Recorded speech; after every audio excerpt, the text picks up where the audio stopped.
All right. Well, good morning, everybody. Let's go ahead and dive in. We are continuing today with muscles. In advance of class today, we had some reading in the book. Please note that with the reading, I'm trying to be as specific as possible. There's a lot to cover with muscles, and we're not going to cover all of it. And so the readings are focused in on just the sections that we'll cover in lecture, and then correspondingly what you can expect to see on quizzes and exams and that kind of thing. So I'm not just assigning the whole blanket chapter. There's just too much to cover with muscles, even as it is.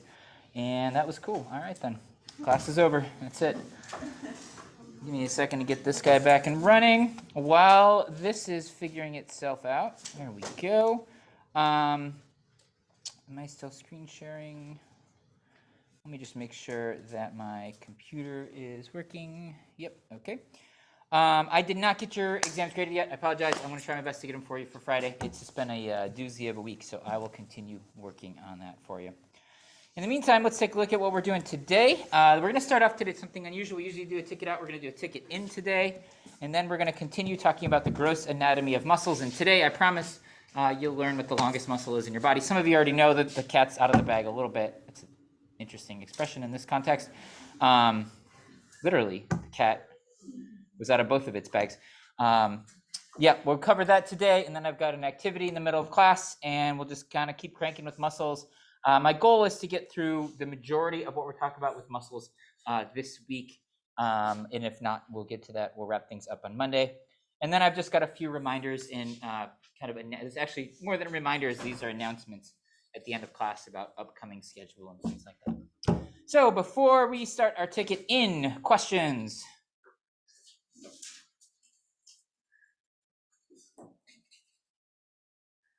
All right, ticket in is this. Without looking at your notes, name and define the 4 special properties of muscle tissue.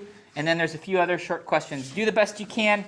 Again, these aren't graded for right or wrong. It's more an assessment for you and for me to see how well you understand the concepts that we've been covering. Take a couple minutes and do that.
I see a lot of you still typing, so just go ahead and continue. We'll take another minute to finish up. I don't want you to necessarily be rushed here.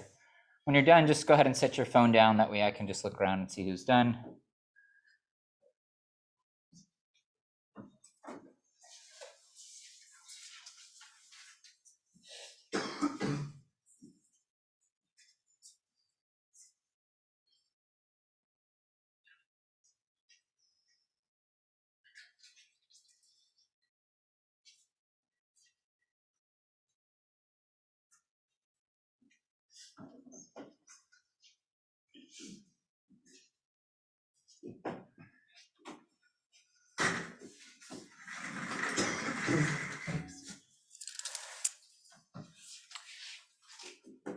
Let's take another 30 seconds or so.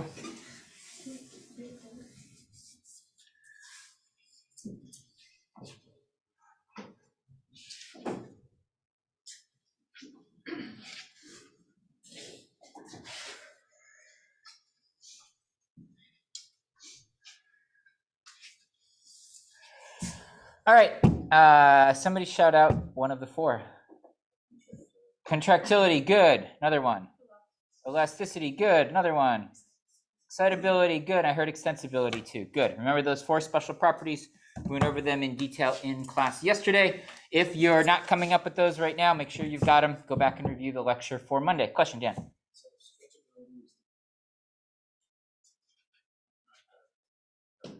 So extensibility is the ability to stretch without being broken.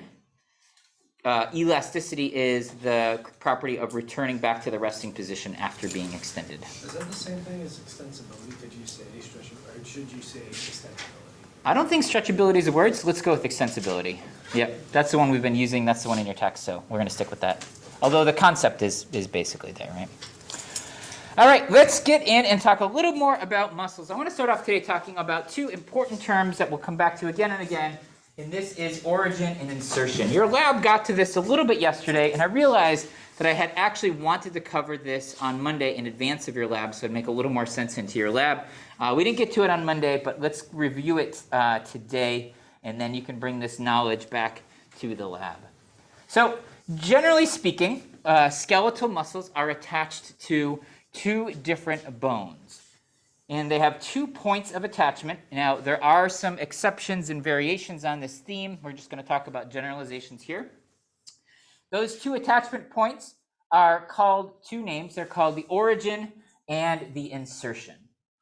And what I really, really want to emphasize here is that whether the origin and the insertion depends on what the muscle is doing and the motion it's producing. It's not an intrinsic characteristic of one end of the muscle or the other, but it's defined by how the muscle is functioning in a given moment. And I'm going to give you some examples of that. Here we see the origin and insertion of the brachialis muscle. So the brachialis muscle is a muscle that's a synergist with your biceps brachii. So these are muscles here in your antebrachium that help curl your arm when you're doing this, right? And in this case, the origin is up here on kind of the middle of your humerus. And the origin is defined by being the less movable attachment. And so generally speaking, but not always, this is more proximal, so it's closer to the body or nearer to the axis of the body.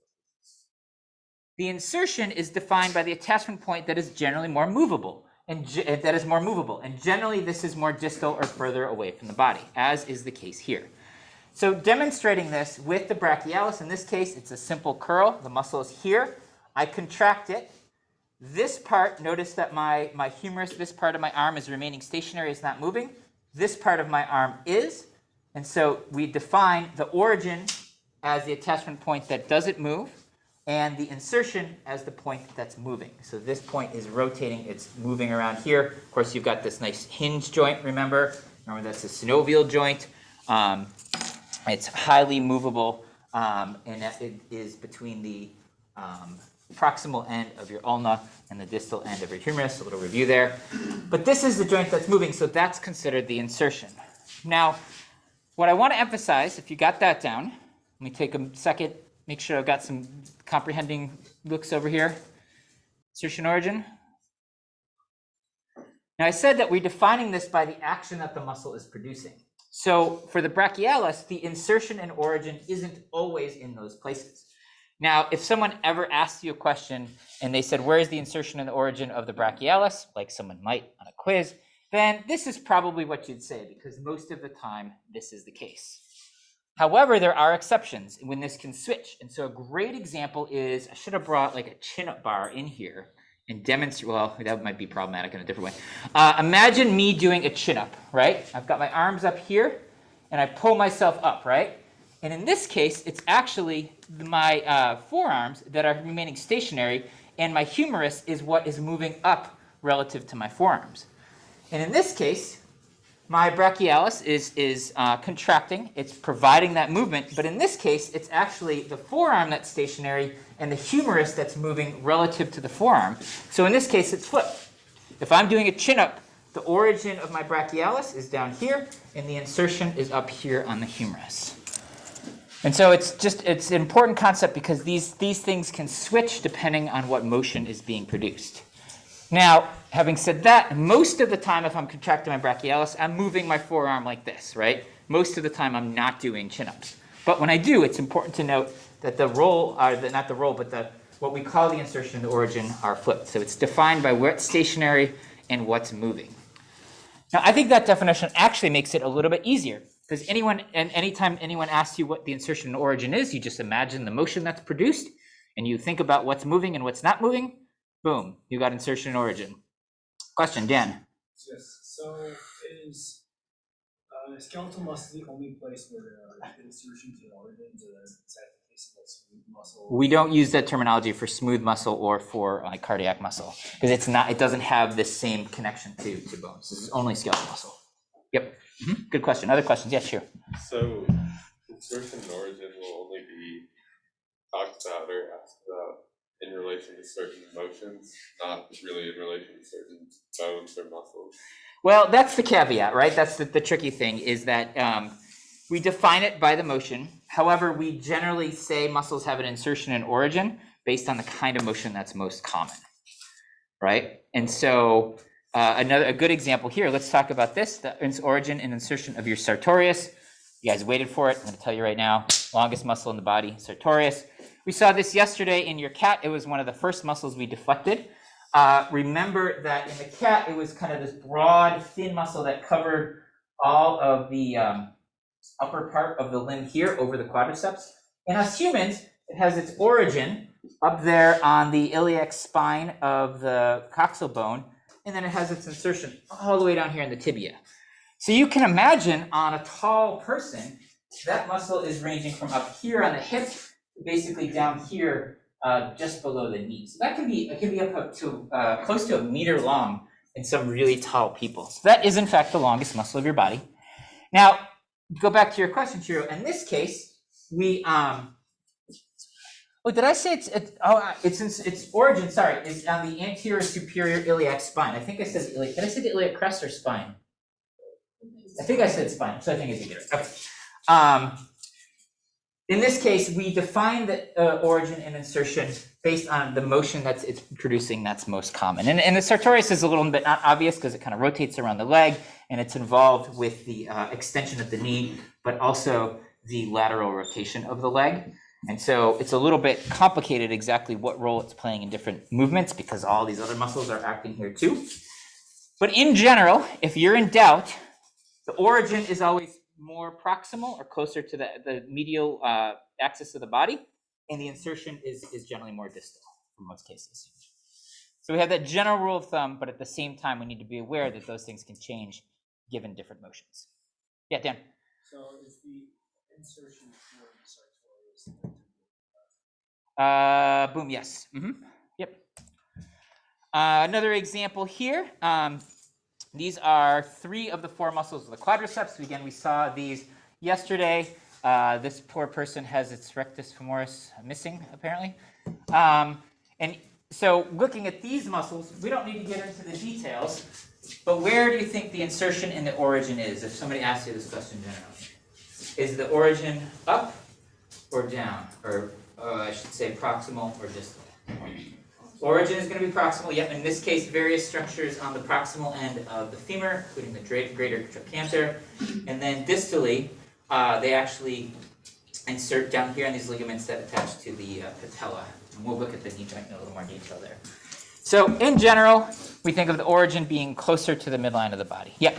I just want to confirm I'm understanding your other point. Yep. So that could swap though, depending on the movement we do with those muscles. Yes. So whenever we see like what we just have before where it labels the origin and insertion, that's Yep. just with the usual movement, that's true. Yes, Okay. yes. Which I realize is a little bit of a gray area. If I ask you questions on quizzes or exams, I will make it very explicit.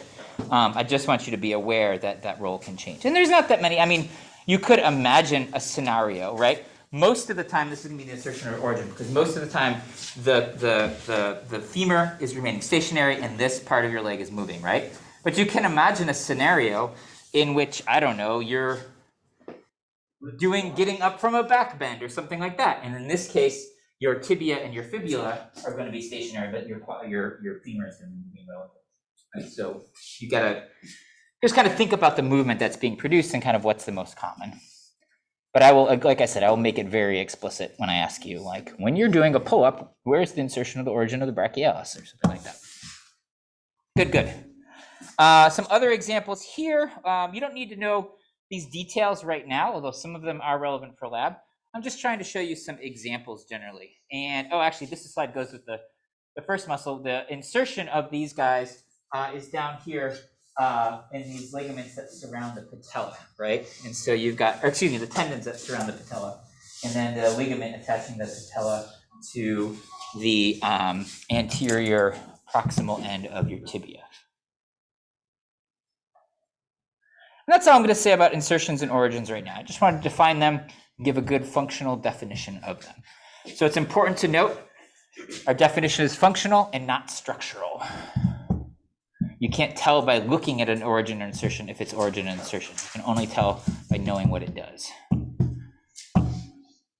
Question, yep. When we're studying origins and insertions for muscles, you just want us to know all the ones that were in like the lab packet you gave us? Yep, there's a whole bunch in there, and I will provide you further definition of what to focus on for your lab practical with that as well. That's a good question, because there's a lot of them in there. In general, what I'm really interested in you knowing is understanding this concept about origin and insertion and thinking about how muscles produce movement across joints. I'm less interested, generally speaking, in knowing exactly which tuberosity or trochanter the muscle has its origin in. So what I'm really interested in is you thinking about how, if this muscle contracts, its origin's up there, its insertion is down there, what movement it's going to produce. We're going to get into those kinds of movements in just a second. So there's going to be a little bit of memorization, but I'm not going to ask you to memorize all of them because it's just a lot. And I don't think, what I think is important is understanding how these things work more than some of those details about exactly where they're attached.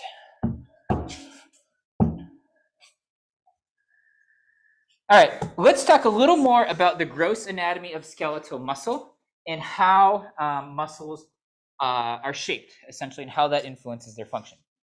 So remember from our anatomy of muscle that we have these fascicles. These are these bundles of muscle fibers or muscle cells.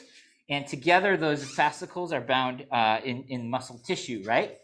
And so you can actually see how those fascicles are arranged with your naked eye. When you look at a muscle, it's kind of stringy. Like you can see it anytime you, eat meat or with your dissect your cat, bless you, anything like that, you can see it. And how they're arranged indicates their function. So what we're going to do now is just walk through some examples of the arrangements of fascicles and how this arrangement influences what they can do. The first example is kind of obvious. It's a circular arrangement.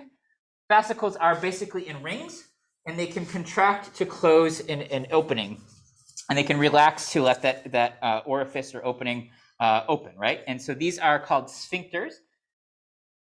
Obvious example of this is the orbicularis oris that's around your mouth. You can make a little kissy face, and that is you contracting your orbicularis oris. You can all do that now, and nobody will even know because you've got masks on anyway. And you can as you contract this muscle, that mouth opening becomes smaller, and it ends up protruding your lips a little bit too. And so that is the muscle you use to contract the mouth opening at the lips. And it's the circular arrangement of these fascicles that allows you to do that. There's other examples in the body as well. That's just one obvious one that you can play with if you want. Sound good? All right. Then we have what's called convergent. This is when the origin of the muscle is broad and they kind of converge. That's convergent. They come together at a single point for the insertion. So a good example of this is the pectoralis major. Notice here that I'm using origin for the part of the muscle that attaches medial on the medial side of the body, and insertion for the part of the muscle, the attachment of the muscle that is more lateral, or in this case, more distal, right? And I want to recognize that I'm using that terminology here, even as those roles might switch if you're doing different things with your pecs and creating different movement. The takeaway message here, though, is this pattern of fascicle arrangement, going from a broad area down to a narrow area. What this does is it allows this kind of force that's generated at this broad area to converge on a single point. And so you can think of doing a push-up or doing a bench press or something like that. You have this broad insertion here on the sternum. And remember that what that's going to do is it's going to distribute the force across a wide area, because your sternum, remember, isn't anchored particularly well to things. I mean, you have your ribs there for sure, but you have those cartilaginous joints. It's not going to be particularly strong. And so you're distributing all of that force, and then you're localizing it to one spot on the humerus to use all of that force in just one place to generate that movement. So we've got convergent. We've got parallel. This is when the fascicles run parallel. Whoever named these, named them very obviously, right? And so you get these long muscles where everything is running in line next to each other. Sartorius, we talked about, it's a good example. Your biceps brachii, this muscle here. And what this allows is, a lot of, a broad range of motion, right? So these tend to be longer muscles, and we have these fibers that run down the entire length of the muscles. This can take two different forms. We have like strap-like muscles, like the sartorius, or we have what's called fusiform muscles, where it's parallel, but it kind of bulges in the middle, like your bicep, right? But those are still, the fibers are running parallel, or the fascicles are running parallel, and the fibers. And so we have this long shape where all of them are running in the same direction. Sound good so far? Got a couple more, and then we'll put them all together. Next, we have something called a pennate muscle. Pennate muscles have short fascicles, and they attach obliquely to a tendon that runs the whole length of the muscle. So they kind of look like a feather. The word pennate comes from the same root as the word feather, which the same root as pen, as you probably guessed. But you can see here that these muscle fibers are short. They're not running the whole length of this. Rather, they're running from this tendon across here, right? So a good example of this is your extensor digitorum longus. This is a muscle in the anterior portion, the anterior. Oh wait, hold on one second. No, excuse me. And the posterior of your leg. Is that right? Yeah, that's right. Extensor digitorum longus. And so you've got it down here. And so you've got all these fascicles kind of running obliquely, meaning not parallel and not perpendicular, but at an angle to this long origin along that tendon. We call them pennate. So this is an example of pennate muscle, but also something called unipennate, which means that they only run one direction. And that's in contrast to something called a bipennate, which you can probably imagine what that looks like. Something like your rectus femoris, where you have these fascicles running at this oblique angle, but we have it coming from both sides here. So you have this tendon down the middle of the muscle, and these fascicles running obliquely on both sides. And that's called a bipennate. Now, superficially, if you looked at this and squinted your eyes a little bit, it looks a lot like a fusiform parallel muscle, right? The important thing here is that in this case, these muscle fibers are not running the length of this muscle. Rather, they're running at an angle here like this, and then like this on the other side. So you've got to look carefully to distinguish those, even if the outline of the shape kind of looks similar. That pattern of fascicle arrangement is going to be really important. And finally, we have what's called multipennate. This is when you have a whole bunch of these fascicles at different angles. So for example, is this big triangular shaped muscle called the deltoid on your shoulder. Again, here we have all of these tendons kind of running through the muscle, and all of these pennate muscle forms attaching to this tendon in the middle. There's a lot of them, hence multi.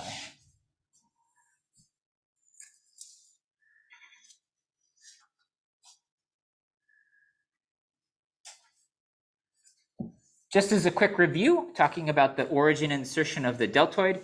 The deltoid has its origin on the lateral third of the lateral third of the clavicle. So remember, your clavicle is your collarbone.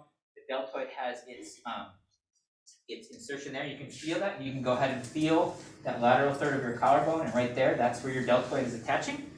Has its origin, and then its insertion. Do I have this on the slide? Yeah, this insertion is on the deltoid tuberosity of your humerus. So basically, like right down here on your humerus or so. So that muscle comes kind of here over your shoulder right there. It's a big, meaty muscle. It's this multipennate muscle. This is where you get your shots, right? It's a big muscle right there, lots of mass. And so when you get your vaccines or what have you, you most often get them in that muscle. You'll notice with babies, another big muscle that's good for this kind of thing as well is your gluteus maximus. And that's often where they give babies shots, for example. They get them right in the butt. Fortunately, as adults, we don't have to do that. So, go ahead, Ethan. What would you say is the defining characteristic between the convergent muscles and the parallel fusiform? Because in some ways they look pretty similar, going from broad to narrow. So this convergent one versus the parallel fusiform. Yeah. So the big difference is that this guy has its origin kind of spread out, in this case, all down the sternum. This whole thing is attached to the sternum, and then all those fibers kind of run together here. Whereas in the fusiform, they start and end kind of thin, and they get kind of fat in the middle. So it has what's called a belly. And that's actually the technical term for this part of the muscle. We'll get to this in a little bit. It's called the belly. Thus it has two narrow points at both ends that can't be. That's correct, yep. The convergent has one broad, generally the origin, and then it narrows down to a narrow insertion like you see there with your pectoralis major.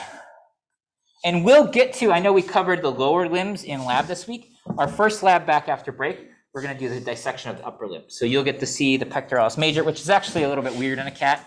They don't actually, well, they have this muscle, but it's different than ours in a lot of ways. But you'll see like the biceps brachii and the triceps and all that good stuff coming up.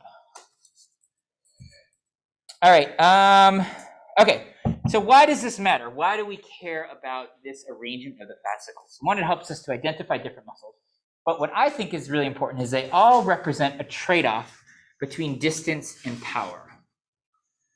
These really long muscles, generally speaking, that are either parallel, so we have strap-like parallel, fusiform parallel, convergent, or even the circular muscle arrangement. What that does is it provides a lot of distance. So you have all of these contractile units in a line here. Each of them contracts a little bit, and that provides a really broad range of motion, right? Those muscle fibers can shorten up to a third of the resting length, and so and they can extend as well, of course. So that gives you a really broad range of motion. You think about something like your biceps brachii, this broad range of motion of your forearm relative to your upper arm, right? On the other hand, these pennate muscles, the bipennate, the unipennate, and the multipennate, what they do is they don't provide as much distance, because remember, each of these fascicles is shorter, but they provide a lot of power, because you have, instead of a whole bunch of these contractile units in series contracting and moving a long distance, you have a whole bunch of them next to each other, each of them contracting and providing a lot of force. Those muscles can't move as far, but they can do, when they do so, they can do so with a lot of power. So something like your deltoids is a good example of that. Your rectus femoris is a great example of that as well. It's one of the stronger muscles in your body, etc. So this structure always represents a trade-off between distance and power. It's kind of a classic physics conundrum.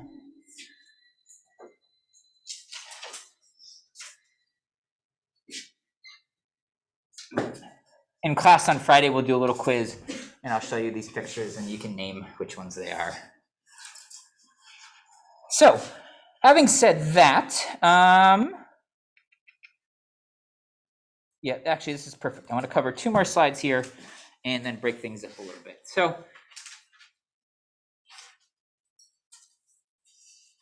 a couple of takeaway messages from this slide. What I want to get at here is I'm talking about the insertion and origin, where muscles attach to bones. And it's important to note that they can attach a couple different ways. The first is that they can attach kind of directly. We have very little bit of connective tissue in there. It looks like the muscle is basically running up to the bone. And you see an example there of your brachialis, right? And this is called direct or fleshy attachments. Very, very little connective tissue. The muscle goes right up to the bone, basically. In contrast, the insertion of the brachialis is attached via this long, stringy connective tissue. Remember, this is dense, regular connective tissue. That's it transitions from being the epimysium and kind of converges down there around the muscle and then forms this tissue that connects almost string-like from the muscle to the bone, and that is called a tendon. It's important to note that this is the same kind of connective tissue, it's just taking a slightly different form. We talked about this in class on Monday, and I'll remind you also that if we have a big, flat, sheet-like tendon, that's called an aponeurosis. I showed you one in the back on Monday. Somebody asked if there were other examples in the body. I don't remember who, but here's another example. You have this aponeurosis to the sartorius. You have like a lot of this broad, flat tendon down here between the patella and the proximal end of your tibia. So the takeaway message here is there's two ways for muscles to attach, either direct or fleshy attachment when there's very little connective tissue, or via long connective tissue. If that's long and stringy, that's a tendon. If it's broad and flat like a sheet, it's an aponeurosis. For a question. Does one of these provide more stability? That's one of these provide. So it's kind of a trade-off, right? Again, classic trade-off between force and stability, or force and distance. And so here, this broad attachment is going to provide more anchorage for that muscle on the bone, and so it's more stable. Whereas here, you only have this little attachment point, but it localizes all of the energy to one spot, so it provides more power. And so in this case, it's a nice example of that trade-off right in the same muscle, depending on what you're doing. And generally speaking, we want that power when we're doing this because it's much more common to use this muscle to move your arms like this than it is to say do a pull-up or something like that. That's a great question. Yeah, it gets into the functional difference there. And then an aponeurosis is when you kind of have a broad area, and in some cases, this connective tissue kind of forms protection for other underlying muscles and things like that. Good. So you have a big aponeurosis basically over your cranium as well. You have a muscle up here, bless you, and then you have a muscle back here. It's actually the same muscle, and there's a big sheet of aponeurosis in between, up on top of your head as well. We'll talk about that when we get to the skull. Good question. Any others? Cool. All right. So one last thing I want to get at is we've been looking at all these bones in lab, and we've been talking about things like tubercles and trochanters and crests and tuberosities, et cetera, et cetera. The functional importance of these is that this is where those muscles are attaching. So you have something, for example, here's the head of your femur. You have this gluteal tuberosity where you guessed it, your gluteus attaches, your gluteus maximus in this case. You have your greater trochanter where you have the origin of muscles for your quadriceps, for example. Here's a humerus, and we talked about some of the features on this as well. So we're not getting into details right now about what muscle is attaching where.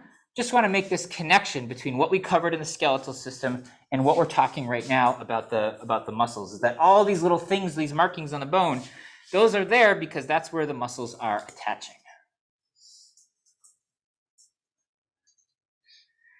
So as I said, I'm not as interested in memorizing every detail about muscle origins and insertions. There are some major ones that we'll get to, but what I really want to make sure you understand is the functional implications of this. And so we're going to do a quick activity right now.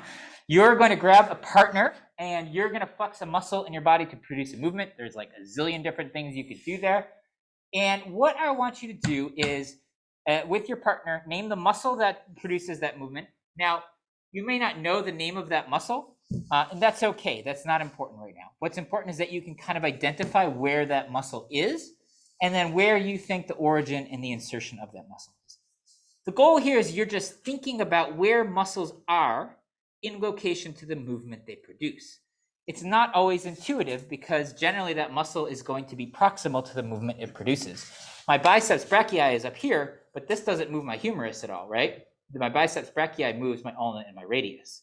And so I want you to think a little bit about where muscles are located in relation to the part of the body they moved and where their insertions and origins might be relative. Now, if you can name the specific muscle and its insertion and origin, That's ACEs, but if you just have a general idea, that's okay too. Dan. So the insertions and origins of the muscles kind of like fold in on each other, and all these like muscles, some of them fold in. So like I'm not sure what you mean by fold in. like there would be like a muscle on top of another, and the tendon goes under the muscle. Yep. Yep. They're layered for sure. And different muscles are contracting differently, and they're kind of sliding along each other in some cases.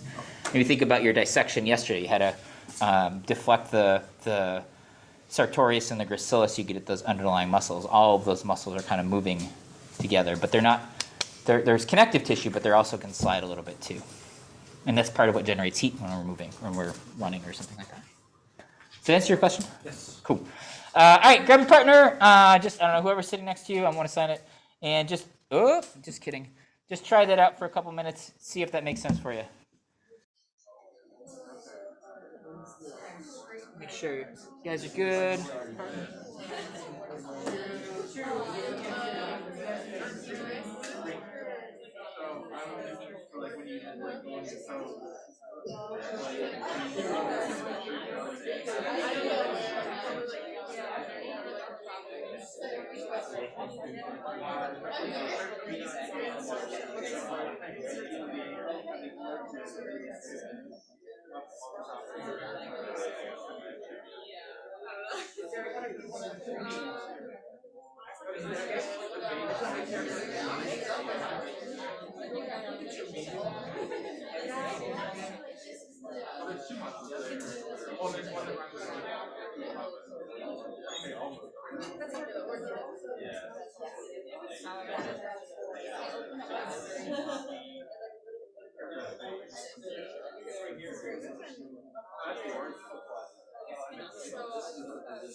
All right, I saw lots of great examples there, people trying things out. Again, the idea here is just to explore these ideas on your own.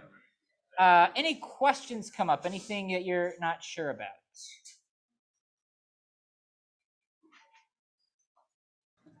What would this one be like if you're in your wrist? Mhm. Origin and insertion. Yeah, so, okay, great question. So let's use Casey's example here. So you're moving your wrist, right? You have some muscles in your forearm that are going to be responsible for that, right? And so those muscles are located here. Their origin is going to be either up on the humerus or on the proximal end of your ulnar radius, depending. There's a whole group of muscles here. And then their insertion is going to be somewhere down here, probably in your carpals. Or there's a whole like web of tendons and things in the palm of your hand. And those guys will contract. And we're going to actually look at some examples in a minute. There's muscles that contract your fingers as well as muscles that can move the wrist. And all of those muscles are located up in here generally. The takeaway message here is that the muscle is going to produce a movement that's distal to it. So in other words, if I want to move my humerus, I'm going to use muscles that are located medial to my humerus in this case. So I'm going to use my pectoralis major, I'm going to use my latissimus dorsi. These muscles here are producing movement out here. If I want to move my ulna and radius, then I'm using muscles here. My brachialis, my biceps brachii are contracting to move muscles down here.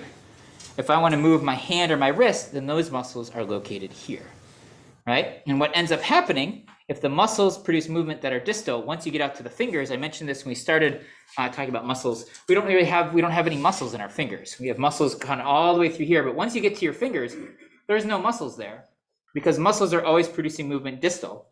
And so there's nothing distal to your fingers, so there's no muscles in there. There's a whole web of ligaments and everything like that keeping your fingers together, and of course attach the muscles in the palm of your hand and in your forearm that produce this movement. but none of those actual muscles are located in the fingers. So that's a really kind of important concept to make sure you've got, that the muscle is always producing a movement distal to it. At least we're talking about the limbs, right? So legs and that. So I saw Ethan, Chiru, and Brooke. Question or no? So for like, one of ours was that to rotate your hand. Yeah, that's kind of more complicated, but go ahead. Yeah, 'cause I was gonna ask, because you think it'd be down there pulling muscles in your stygopodium, right? Yep. This is stylo is out. But Yep. then you feel the muscle moving in like your forearm. Yeah, and so they actually have a muscle here called the pronator teres that produces this rotating motion and pronates your hands, right? And that muscle is located here, and what it does, it runs kind of at an angle so that when it contracts, it provides that rotation. And in this case, your upper arm here is more or less anchored, and it's just moving there. Does it answer your question? So that anchorage is what causes the movement in your upper arm? Yeah, we're going to look at an example of that. There's something called like a fixator that kind of anchors other parts of your body so other parts can move. Because you can rotate, just at the elbow like this, but then I can also rotate my whole arm as well. So it depends on what I want to do. Dan, question? What's the antagonist of that? The antagonist is going to be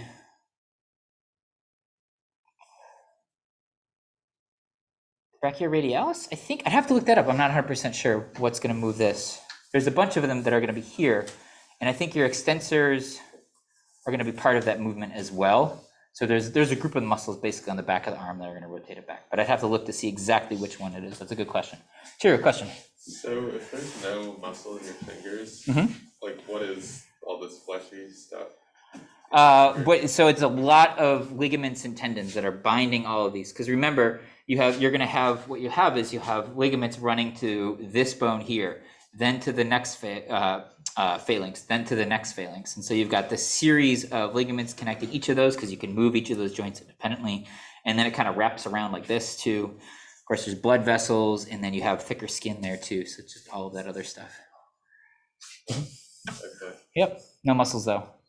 What about that?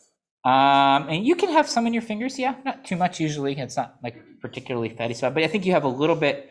I'd have to check this, but I think you have some in like your tips of your fingers for protection as well, kind of underneath your fingerprints, basically. But let me don't quote me on that one. Good question, Ethan. Yeah. This is off slightly, but if you have no muscles in your hand, what causes something like a tremor? You do have muscles in your hand, in the palm, just not in the fingers. And so it's just the muscles that are contracting irregularly wherever they are to control it. So if your fingers are jittering, that means that the muscles of the palm of your hand or in your forearm are having spastic contractions or something like that. Since there's no muscles in your hands, it's kind of just like, well, in your fingers, and more like just connective tissue.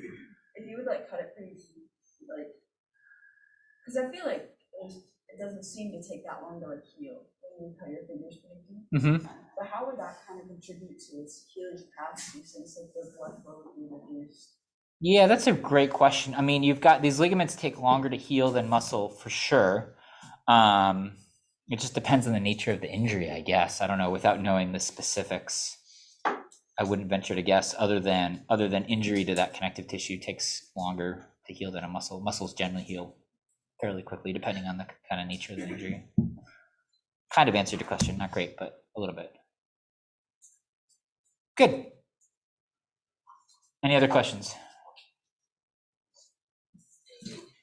Cool. All right, let's just show, what time is it here? A couple minutes. Okay, so one other thing I want to just illustrate here, this is kind of a goofy example, but I want to emphasize too that we call skeletal muscle a voluntary muscle, but it doesn't mean that you can always do whatever you want with those muscles. So there's some obvious ways that you can control these muscles, but you can't always, you're not always thinking about all of the details. So a good example is this. So if you just have your hand out in front of you, your palm is up with your brachium horizontal and you bend at your elbow, you're flexing the antebrachium, right? So what muscle did you use to produce this action? What muscle are you thinking about contracting when you do that? Biceps brachii, or your brachialis as well, right? They're both synergistic producing that movement. Now, here's the question, the kind of parallel question is, did you need to ask any muscles to relax to achieve this movement? Yeah, your triceps have to relax. 'Cause if your triceps are contracting at the same time as this, then you just get this motion. You're not moving anywhere. And so even though we kind of call it voluntary because we're thinking about contracting those muscles, at the same time, we're consciously relaxing those muscles. And our interface with our nervous and our muscular system is really cool like this, because we don't really, most of the time, we're not thinking about contracting particular muscles. We're thinking about producing certain movements. And to produce those movements requires the coordination of a whole bunch of muscles together. In this case, the contraction of your biceps brachii, your brachialis, the relaxation of your triceps brachii. And so to make that happen, we need to do all of these things at once. And so what's cool about, what I think is really cool about this is we don't have to think about all of that. We just, through development, our brains can produce this movement without us having to consciously think about all of those things.